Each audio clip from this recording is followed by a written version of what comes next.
Hey everyone, how's it going? I hope everyone's doing well. So I'm back today with another edition of my existing CD collection. So the last video I did a collection update, now we're going back to the CDs I already own or have owned for a long time.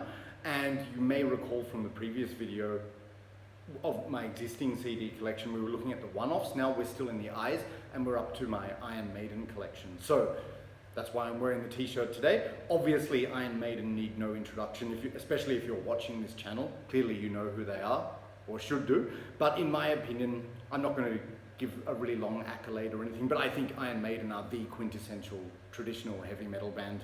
Iron Maiden and Judas Priest, I think. Like, there's a lot of other classic bands, you know, like Metallica, Megadeth, Slayer, but they're obviously more thrash metal. But when we look at pure heavy metal, I would say Iron Maiden is the quintessential heavy metal band. And in addition to that, I remember the guy in Blind Guardian said this in a documentary, and I agree, it's sort of the band that most metalheads can agree on. I would say almost all, but I know maybe there's some people out there who don't like them. They're lost, but I think most people like Iron Maiden. Yeah, so you may recall I did a response video a couple of years ago to Devon from Maze of Torment, where he was talking about his top 10 bands. So in my response, I said that Iron Maiden is one of my favorite bands of all time, and that stands true to this day. They've just been with me since my teenage years, so yes, you probably all know who they are, probably all know their albums well too, so I'm not going to go into a lot of detail when I show these. I'm just going to talk about aspects I like, aspects I dislike if applicable, and other random anecdotes maybe. But yeah, I couldn't do a ranking actually because shock horror, believe it or not, I don't own all of their albums, and certainly not on CD. So I do have a couple of vinyls by them, but today we're looking at the CDs. So without further ado, we'll get into it. God, 2 minutes in, I better get started. Okay, so we'll start going back to the beginning of the discography. That's a logical place to start. This is Iron Maiden with their self-titled album. So a lot of you who know this band well will notice that this is the computer-enhanced artwork, and I absolutely can't stand it. The original artwork by Derek Riggs of this zombie standing in the laneway, it's more sort of punky and gritty, but this one, it's got some really cheesy graphics. Like, it's not that bad, but compared to the original, yeah, it's just not that great. But this was a re-released version. Yeah, but ultimately it's the music that counts. I mean, artworks are cool, but I don't know why people place so much emphasis on artworks. But anyway, yeah, this is where it all began. Debut album from this legendary band, released in 1980, and I just love it. It's very raw. I know the band always disassociated themselves from punk music. They said they hated punk music, but I think this album and the one that followed was a bit punky in sound, intentionally or not. But yeah, I have no problems with that. This album is raw, gritty, and it's just got that really sort of early stages of heavy metal feeling, you know, the vibe and the whole atmosphere and production, so I just love it. It's one of my favorite Iron Maiden albums. Like, it opens with Prowler, which is, it must be one of my favorite Iron Maiden songs of all time. Like, just those melancholic melodies and everything, like Paul Di'Anno's vocals, absolutely amazing. And that was a song actually, when we used to have work Christmas parties, we used to go to this karaoke place in Sydney, and they had mostly pop shit, but randomly they had Prowler by Iron Maiden, so I always sang that song, albeit badly. Now, this re-released version, most of you will know the next song is Remember Tomorrow, but on this re-released version they rearranged it, which I fucking hate, and they actually put Sanctuary second. So I don't mind the song Sanctuary, in fact I quite like it, but I think when you re-release an album, like a remastered version or whatever, you should never mess around with the tracks, as I've mentioned before. But anyway, it is what it is. So track 2, Sanctuary, fantastic song, great chorus, very sing-along, and very sort of upbeat swing time rhythm and riffs in that, which is great. Then Remember Tomorrow, that's the brooding, dark, melancholic one with a lot of atmosphere, so that's fantastic. Running Free is sort of like a Iron Maiden anthem, I suppose, like one of their most famous songs, and I do like it, very easy to sing along to. Now, track 5, Phantom of the Opera, I just love that song. What makes it so good is the vocal melodies, especially the vocal harmonies, you know, in the middle of the song, like, you know, Don't You Strain. I always sing my heart out to that song. So yeah, Phantom of the Opera is one of my favorite songs. By the way, like, if I haven't mentioned, the guitar solos in this album are great, like particularly on Prowler as well. Then we go to Strange World, which is an atmospheric kind of dreamy track, which is good. It shows the band's versatility. Charlotte the Harlot is a catchy song as well, and then it concludes with the title track, Iron Maiden. Brilliant lyrics in that song, and that's a crowd favorite. So yeah, absolutely classic album and no bad songs on this. So here's the cover. And because this is the re-release version, there's a lot of liner notes and photos with the band talking about the history of the album and so on. So even though it's not the original and I hate the so-called enhanced artwork, I do like this bonus booklet that you get. So massive thick booklet with all of the lyrics as well. Glossy color booklet, very nice. And it says here enhanced CD, so this is from the 90s I think. But yeah, absolutely fantastic album, Iron Maiden. All right.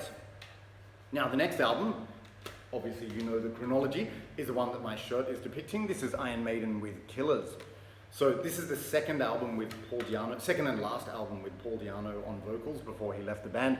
First of all, I love this iconic artwork, and when I was a kid, even before I got into this band, I was just always in awe of the logo and artworks. By the way, I forgot to mention before, the very first song I heard by Iron Maiden, it was like late 80s, like maybe 89 or 1990, was Can I Play With Madness on the radio. Now I know that's from Seventh Son, but just to let you know, when I first heard that song, Can I Play With Madness, I thought, wow, this band is so heavy and extreme. It was for me at the time. So yeah, that's how I got into the band. But yeah, looking at this album, great sophomore album, fantastic. It begins with the kind of eerie but explosive The Ides of March, which is an instrumental. Then it goes into Rothschild, like, you know, starts with that galloping bass line and then those classic 80s heavy metal guitar solos. Great song, good chorus. Now, one of my favorite tracks on this album is Murders in the Rue Morgue. I remember I heard it like from my brother's friend's compilation before I bought the album, and I thought, I love Paul Di'Anno's raw vocals in that, and just the gallop of that song, like the riffing is so good. Another Life is one of my favorite songs because it's just that classic, it's got that classic 80s heavy metal feel, like UK kind of atmosphere, which I really like, so that's a great song. Genghis Khan is another explosive instrumental track, which is fantastic. You've got Innocent Exile, which is very good. Killers, the title track, such a good song, and that song always gives me the chills actually with the lyrics. It really sets the tone with the lyrics in that song. And then it finishes off with Purgatory, Twilight Zone and Drifter, all good songs. So again, this album is showing the versatility of the band because they're like this fast, aggressive heavy metal. There's also some sort of proggy instrumentals.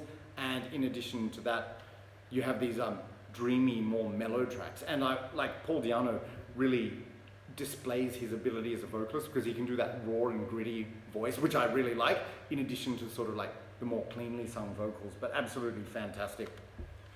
Yeah. So I will admit with this album, so this is the same kind of re-released version anyway, like with the color booklet, all the liner notes. So I will admit it's sort of like for the first 2/3 of this album, I'm really into it, but there's no bad songs in my opinion. Yeah, so very good for fans. This collector booklet just goes on and on. And here's the disc. So with that same iconic picture, by the way, the other one has the same. Oh yes, and I'll just show you. See here, on the Iron Maiden one, that's the original artwork by Derek Riggs. Way better than the so-called enhanced version. Okay, yep, so absolutely fantastic. And then of course, this was the album after which Paul Di'Anno left and he was replaced by Bruce Dickinson. But just to get my 2 cents in about this, I like both vocalists a lot. I think Paul had a fantastic voice for these albums. These albums were a bit rawer and grittier. And then after that, the band developed a more sort of polished and grandiose sound, not in a sellout way though, but like just a more epic sound. And then I think the change of vocalist was fitting. But yes, I like both. But yeah, what a swan song for Paul Di'Anno. That's Iron Maiden with Killers. All right, so the next album, as you will know, is the iconic classic Number of the Beast.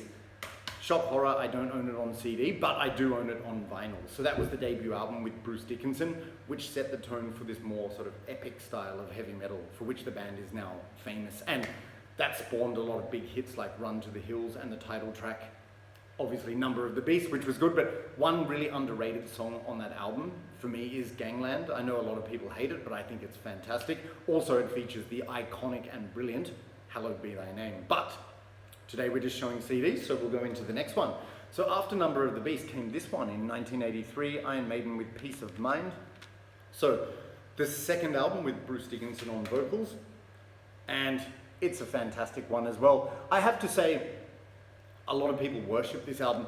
It's not one of my favorites, but having said that, every 80s album by Iron Maiden is at the very least very good. So I still like it, but it's just not one of my favorites. However, some brilliant tracks on this, like it opens up with Where Eagles Dare, which is just such a typical Iron Maiden track, so good call to battle. Now, the second track, Revelations, I love that song because it's a bit different. It's slower and it's got some atmosphere, and that song I believe was written by Bruce Dickinson alone, although he was the vocalist, but not playing anything, but he wrote that song. Just so many different atmospheres in that song, like there's the hard and heavy parts, the galloping parts, but also some tranquil, dreamy moments, great vocal melodies, and that's where Bruce really displays his ability as a vocalist in that song, Revelations. So that's great. Good to see that they started playing that track again on the Somewhere Back in Time tour. God, 15 years ago now. Yeah. Now, track 3, Flight of Icarus, that's probably, maybe my favorite song on the album. You might have heard me say that I'm generally interested in Greek mythology anyway, so I just really like the lyrical concept of that song. You know, talking about Icarus flying to the sun with the wings made from wax and everything, but it's just so epic, fantastic sing-along chorus. There's nothing to dislike about that song. Die With Your Boots On is another great song, like very fast and upbeat, and it's one of the rare tracks where it features backing vocals in Iron Maiden, which are great, but the chorus is just so easy to sing along to. Then it's followed by another smash hit, The Trooper, which is one of Iron Maiden's most famous songs, and like that's, if you're not singing along to those parts, like, I don't believe it, it's brilliant. So that goes down really well live, whether it's Iron Maiden or a cover band playing that song.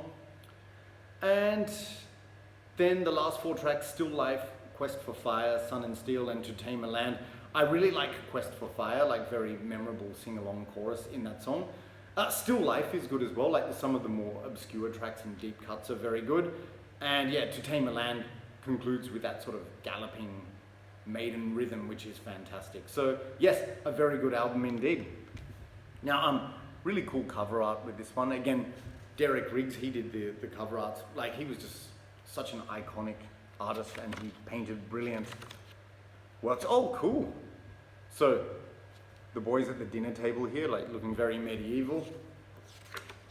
Yep, so you've got all of the lyrics here. And this is the original version. I bought it secondhand, so it's just like a kind of plain disc, so it shows it's the original version. But yeah, as I said, not one of my favorite 80s Iron Maiden albums, but they're all at the least very good, so still a great album. That's Iron Maiden with Peace of Mind.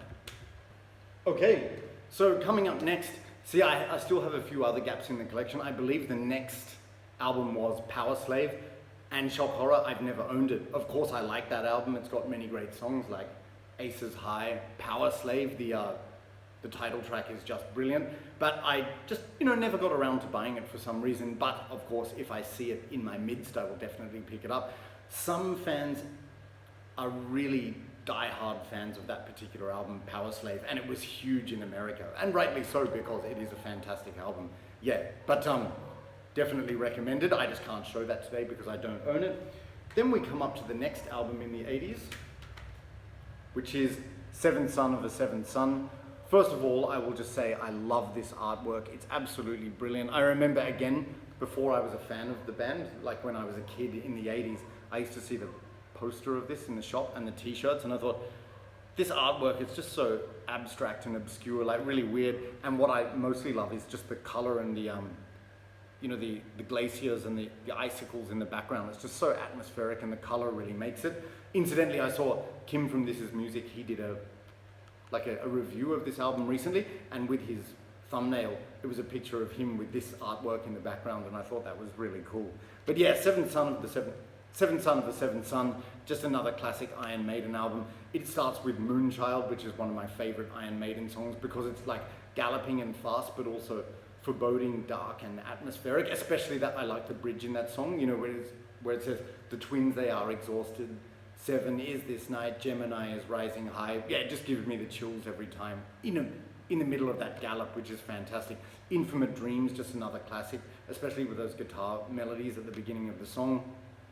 Yeah, Can I Play With Madness? As I said, that was one of the singles from this album. That was the first Iron Maiden song I ever heard. So I wouldn't say it's one of their best songs in my opinion, but I still really like it because of that nostalgic quality, and it's a very easy song to sing along to as well. Then The Evil That Men Do. Oh my god, it's just like hit after hit with these 80s albums. Like another great song that's just got that 80s heavy metal atmosphere. Then we come to the title track, Seventh Son of a Seventh Son. I've heard a lot of people say they don't like that song because they think the chorus is boring and very repetitive. I actually like it because that song just gallops and it goes on and on and on. It's really good, and I really like the bridge in that song where it's got the synthesizers and the kind of theatrical speech from Bruce Dickinson, which sounds very sort of like medieval and or otherworldly, but I think that's just absolutely brilliant. Then the next track, The Prophecy. Again, I've heard a lot of people say they don't like that song, but for me, the first time I heard it, I thought, wow, this track really stands out because of the vocal melodies, so I really like The Prophecy. I don't know how other people feel about it, but it's a great song. Then The Clairvoyant, another great song, like just with that foreboding gallop with the bass line, and like there's a time to live, there's a time to die. Just brilliant. And then it ends with Only the Good Die Young, which is another galloping 80s heavy metal classic. So, shit, no bad songs on this album once again. Absolutely essential Iron Maiden. So a lot of people would say that this was the last classic Iron Maiden album. I disagree, but it is absolutely brilliant. I'll give you that. So there's the artwork. All right, so here's the booklet. Again, I think this is the re-release version. So there's photos, pictures, lyrics, some liner notes. Yep. All good stuff. It goes on and on. Yeah. Oh, that's cool as well with all the ice sculptures of Eddie in the background. And, yep. Ah! Fucking hell. Yep, so there we have the disc.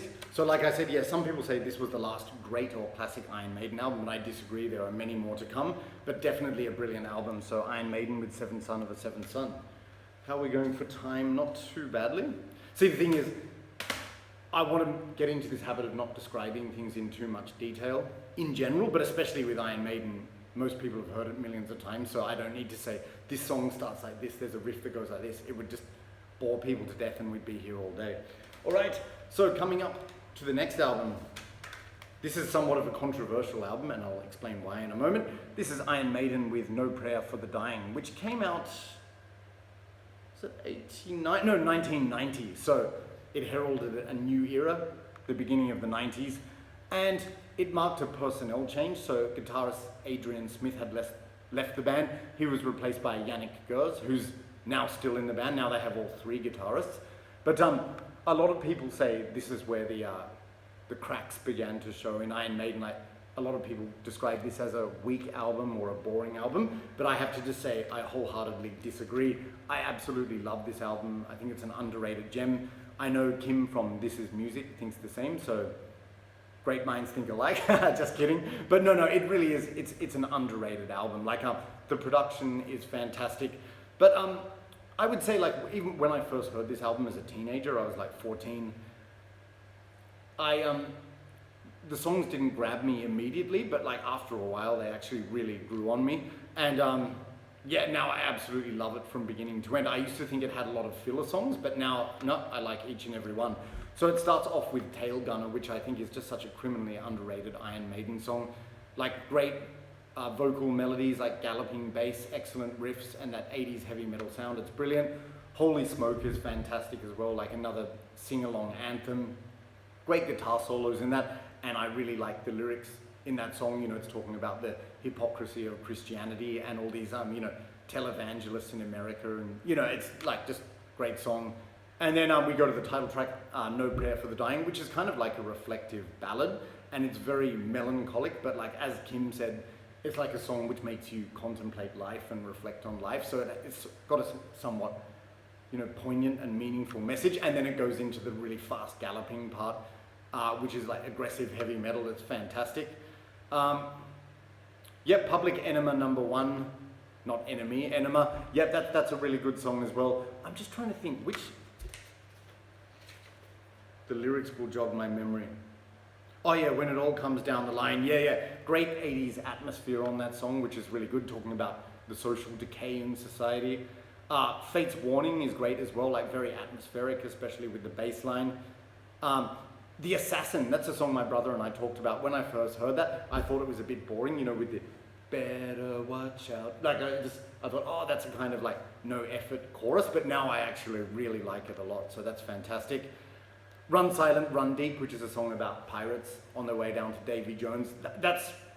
I think that's such a criminally underrated Iron Maiden song. Like, just so atmospheric, especially with the clean guitars at the beginning. It's just got this epic feel. Like, that's the thing, like Iron Maiden, it's traditional heavy metal, but sometimes with the atmosphere it creates, it just takes you into another world, another dimension, like into the lyrical realm of which they're speaking. So I love that song, Run Silent, Run Deep. Great chorus. Hooks in You, another fantastic track. Yeah, again, such a sing-along chorus. Great vocals from Bruce as well, especially when he does those wails. Then the single from this album is Bring Your Daughter to the Slaughter, which got terrible reviews. Like, I think it was voted as worst song of all time in some poll in the UK, but I disagree. It's actually a really fun song. You know, like a great chorus. Like, the lyrics are very simple in that song, but it doesn't matter. It makes it memorable. You know, I mean, I think lyrics can sometimes enhance a song, but they don't have to be complicated to make a song good. Like, it's ultimately about the music. But yeah, that's a great song, Bring Your Daughter to the Slaughter. And then it concludes with one of my favorite Iron Maiden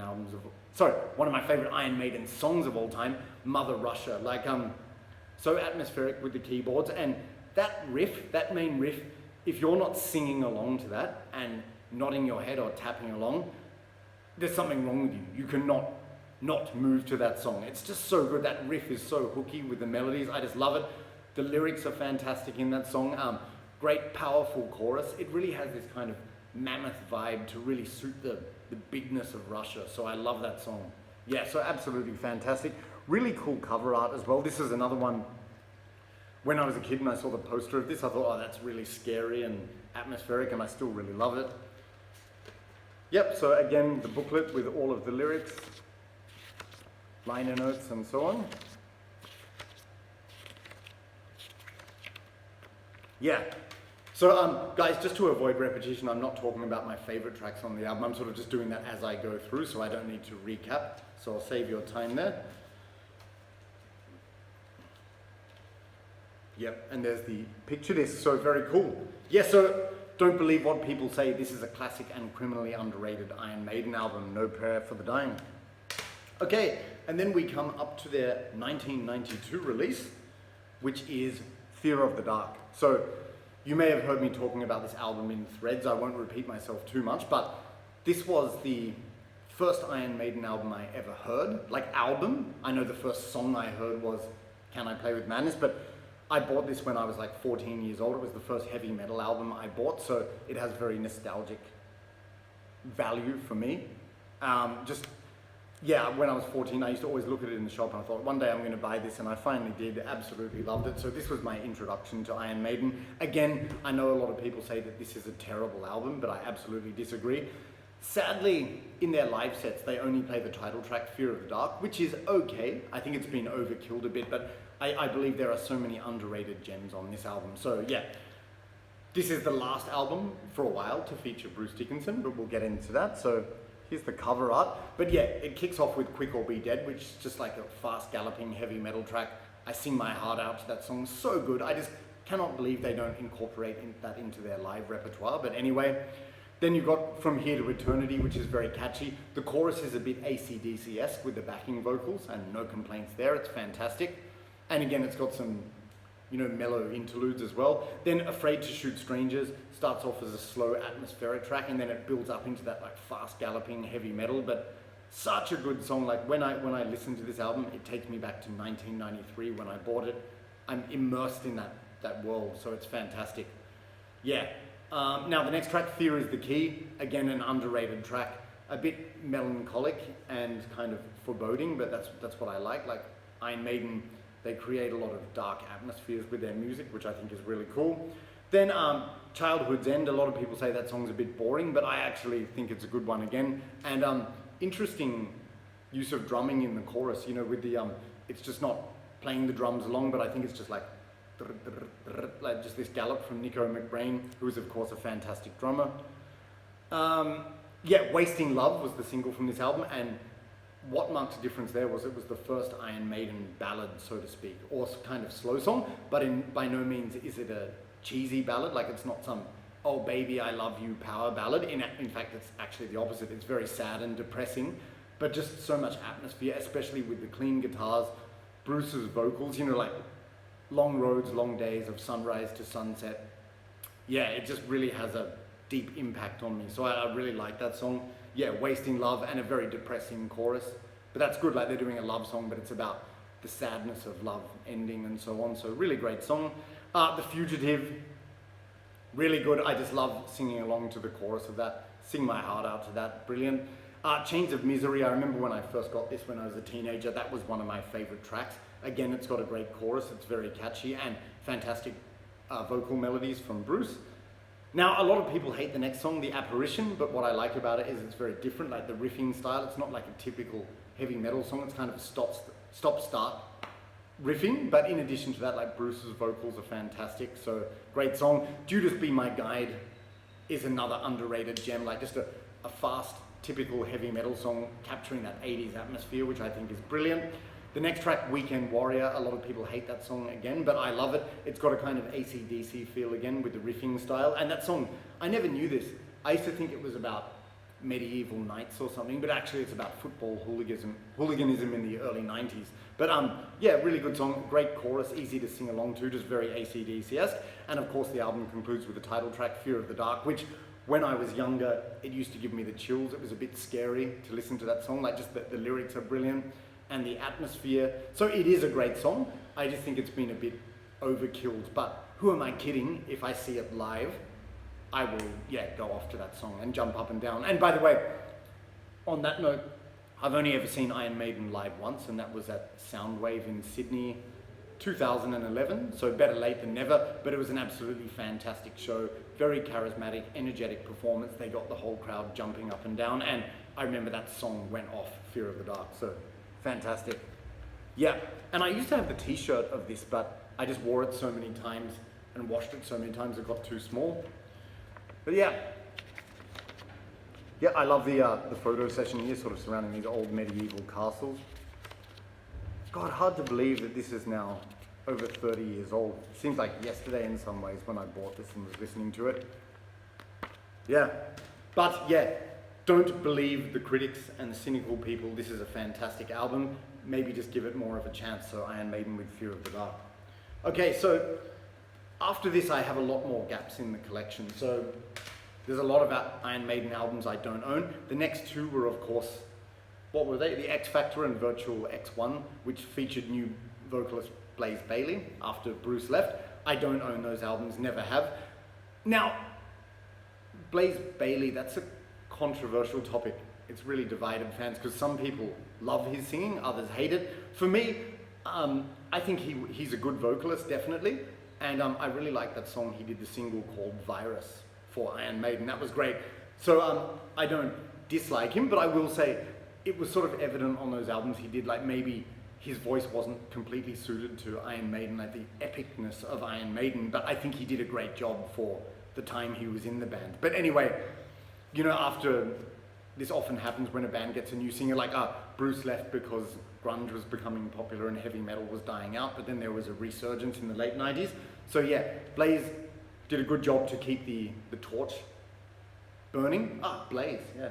That was an unintentional pun. But yeah, and then Bruce came back, of course, for the reunion album, which was Brave New World, which came out in the year 2000, I think. And what was interesting about this was that it was the first album to feature producer Kevin Shirley. So Bruce was back on vocals, but as I said, Yannick Gers replaced Adrian Smith, but then they got Adrian back, so it was now 3 guitarists, Dave Murray, Yannick Gers, and Adrian Smith. So first album as a 6-piece. What a comeback album. This is, without a doubt, one of my favorite Iron Maiden albums of all time. I mean, I've never done a ranking, and I can't because I don't own all of the albums, but of the ones I own, yeah, this is definitely probably in the top 5. Like, this is, a lot of people criticize Kevin Shirley's production, saying he made the music boring and everything, but we'll get on to that later. But I think on this album, there's nothing boring about it. Like, it starts, the first 2 tracks, The Wicker Man and Ghost and the Navigator, just so classic, like it's just got that 80s feel, but with a modern take on it. And I remember when I saw the band at Soundwave, that's what made me buy this album, because songs like The Wicker Man and The Ghost and the Navigator were so good, or The Ghost of the Navigator. Brave New World starts off like tranquil and atmospheric with the clean guitars, and it's kind of got this melancholic and depressing feel before going into like this galloping heavy metal, which is fantastic. Now the track Blood Brothers, I like the melodies, I like the guitars, I just don't like the chorus. Don't know why, don't like it, but overall a very good song anyway, but yeah, something about the chorus doesn't grab me, but everything else about the song is good. The Mercenary is not one of the standout tracks for me, but it is a good one. However, Dream of Mirrors, I absolutely love that song, and the chorus is so catchy and easy to sing along to. Brilliant. The Fallen Angel, like there's no bad tracks on this album, but The Fallen Angel is not a standout one for me. However, The Nomad is one of my favorite songs, like just with that hooky melody, that dun, dun, dun, dun, and like the chorus, it's so good, like so easy to sing along to, so that's fantastic. Out of the Silent Planet is a bit poppy in terms of the chorus, like with that catchy melody, but trust me, you'll be singing along if you haven't heard that song. And then it concludes with The Thin Line Between Love and Hate, which is just such a great closer. So yeah, there's no bad songs on this album. Just for me, I don't really like the chorus of Blood Brothers, and the other two that don't stand out much are The Mercenary and The Fallen Angel. However, they are certainly not bad songs. So brilliant album, what a comeback. So cool cover art with this one as well. Is that supposed to be London? I think so, yeah. And Eddie looking over the top there. So booklet with all of the lyrics, pictures of the band and so on.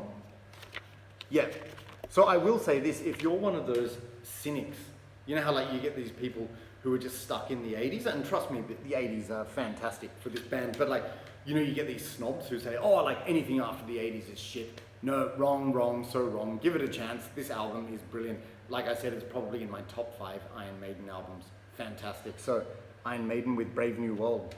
Right guys, you'll be pleased to know there's only 2 more to go, because again, I have a lot of other gaps. So we're just going to talk about the ones I own. The next album was A Matter of Life and Death, which came out 2006 or 2007. So I think I talked about this album on a Metal Tag video where I said I found it quite boring, but this is another album where I've had evolving opinions about it. Like at first I really liked it, then I thought it was boring, but now I really like it again. So that happens with albums sometimes. Like this is where, again, it was produced by Kevin Shirley, and it's much cleaner production, but I think like most of the songs are really strong on this album, so really like it. It opens up with Different World, and that's interesting because the chorus of that, it doesn't sound like typical Iron Maiden, it's a bit poppy, and I know Razor Fist on his channel, he made fun of that song saying it sounds like the introduction to a sentimental sitcom like Seventh Heaven, which made me laugh, especially when he superimposes it over that. But no, I actually think Different World is good because it shows Iron Maiden doing something different, like while retaining that heavy metal sound, so I really like it. It's a more sort of personal song, like it's spoken in the first person, like, I would like you to know. It's just, I don't know, it's interesting. These Colors Don't Run is classic Iron Maiden. Brighter Than a Thousand Suns, I know a lot of people say the chorus in that song is repetitive, but I just love it and very easy to sing along to again. Now we get to my favorite track on the album, track 4, which is The Pilgrim. What do I love about that track? Just that hooky melody and riff, it's so good. You know, it starts off with the drum beat, like, do, do, do, dun, dun. You know, when the guitars kick in, that melody is so hooky and catchy, it's completely addictive. And it's sort of a bit folky, like it reminds me of being maybe like the soundtrack to Sherwood Forest with Robin Hood or something like that, but so good, like brilliant riff in that, and I love the pre-chorus and chorus. And at the time when I bought this album, it was just after Soundwave again, I bought these two together, and this reminds me of, I used to listen to it on the train on the way to work, and on those grim overcast days, it was just such a good song to listen to, The Pilgrim, which is fantastic. Now, after track 4, with the next 5 or 6 songs, yeah, they don't stand out to me as much, but they're really good. Like, yeah, there's no songs I dislike after that. I used to really dislike the song For the Greater Good of God, but not because of the lyrics per se, even though I'm not a Christian, but it was, I don't know, it was a little bit depressing, but now I'm appreciating the talent and versatility on this album. So like, again, I would say the strongest tracks, in my opinion, are the first 4, but certainly the rest of the album is not bad. It's very listenable, and like, I've listened to this a few times lately in preparation for this video, and I pretty much like the whole album. So yeah, but my favorite tracks, Different World, These Colors Don't Run, Brighter Than a Thousand Suns, and The Pilgrim. So there you go. You must listen to The Pilgrim if you haven't heard it. So cover, lyrics and pictures of the band. Yep. And yeah, cool iconic artwork of Eddie. Yeah, so again, I know a lot of people really like this album. This got rave reviews from metal and rock critics alike, you know, when it first came out. And again, I think it's an underrated one. If you're one of those people who thinks this album is boring, give it a few listens and see if you change your mind. You may do, because I certainly did. So yeah, Iron Maiden with A Matter of Life and Death. All right, and only one more album to talk about, much to your relief today. So again, there are a few albums in the middle. Like, I don't have The Final Frontier, Book of Souls. What do you think of those albums? In regards to the next album I'm going to talk about, I'm going to go back and revisit those newer ones because I think I could be missing something. So finally, the one I'm talking about is Senjutsu. If you've been watching my channel for a while, you'll know that this is the album that I've had evolving opinions on. Again, like when I first heard it, I famously said I thought it was really boring, like 3 out of 10. But then after listening to it a few times, like in my old job at the time, like on lunch breaks at work, I was listening to this and it slowly grew on me. Now I would say it's one of my favorites. Like, probably not in my top 5 because there's so many great Iron Maiden albums, but I would say it's at least in my top 10. So this is the album where a lot of people complained because they thought the songs were too long, like really long intros, really long outros. It was very proggy and boring, but trust me, this album has this kind of ambient backgroundy quality where it just seeps into your system slowly, and once it does, you can't get it out. And I just really enjoy it a lot. I think the songs are great. So I'm not going to talk about this album too much because when I did a collection update a couple of years ago, in the style of this album, I spoke about this album for 10 minutes. But just trust me, yes, it is an like 80-minute long album or something, and they do have long intros and outros, but the songs are just so memorable, like the vocals, the guitar playing, and what I like about it is they're incorporating some like different influences and trying out some new ideas. I honestly think so. Like, I see why die-hard 80s heavy metal fans might not like it because it's sort of evolving a bit, but I think they retained that heavy metal quality when they were recording this album. But like, there are some songs which I think kind of drag their feet a bit, like the opening track, which is Senjutsu. Like, it's good, but it's just a bit repetitive. So there are some songs which I think aren't like that brilliant, but in general I really like it. So you see the 2 discs here. Very cool design of Eddie, like feudal Japan. And I'm just going to have a look at the book. Yeah, so got all the lyrics in here. Yeah, like Strategio or Stratejo, however you say it. That's like one of my favorite songs, like very classic Iron Maiden song there. And The Writing on the Wall, another fantastic single. Like that again, when I first heard it, I thought, oh, it's a bit too obvious, but now it's really grown on me. Lost in a Lost World is absolutely fantastic, especially with Steve Harris's prominent bass line in the chorus, like dun dun sh, dun dun, you know, and the vocals, brilliant. So that's one of my favorites. Oh, Days of Future Past, like just melancholic, atmospheric, and powerful. I love it. It's brilliant. The Time Machine, epic. That's another one where I always liked it, but it grew to become one of my favorite songs. Now the song, if I would say there's one song that doesn't grab me so much on this album, it's Darkest Hour, but even that is okay. And there's other people like my brother who say they really like that song. Death of the Celts, very folky melody in that song, and the vocal patterns, I really like that. Again, a lot of people say that's repetitive or the vocals are following the music, but so what? The point is it's catchy and it's a great song. And yeah, then it finishes off with The Parchment and Hell on Earth, which again, those 2 songs didn't stand out for me too much in the beginning, but they've really grown on me a lot. So, brilliant album, very underrated. Like I said, this is an album where you need to give it a few listens. And like, I know some people have and they still hate it, but for me, I really love it. So Iron Maiden with Senjutsu. Just show you cool booklet, which is very Japanese, and it's got that kind of Asian text script. Awesome picture. Yeah, so the art direction and the art color, I think this is one of the best Eddies actually, the mascot, you know, with the samurai sword. Oh, look at it, brilliant. And the booklet goes on and on. Like everything about this album, the music, the cover, the packaging, fantastic. Yep, so to date, this is Iron Maiden's most recent album, that's Senjutsu, and it's brilliant. So that's it for today, guys. So like I said, I've got some gaps in the collection, that's why I couldn't do a ranking, but this was just a quick run through of these albums, telling you what I think about them. So I think, 1, 2, 3, 4, 6. Yeah, 40 minutes, 9 albums. It's about the same really, isn't it? But I'm not one to say, here's the album, it's good, and that's it. What's the point of that? Anyway, so tell me, what are your take on these albums? Do you agree with my comments? What are some albums you like? What do you dislike? Of the ones I didn't show, what would you recommend? Yeah, let's get some discussion going. But I'm sure everyone has a lot to say about Iron Maiden because they're such a legendary band.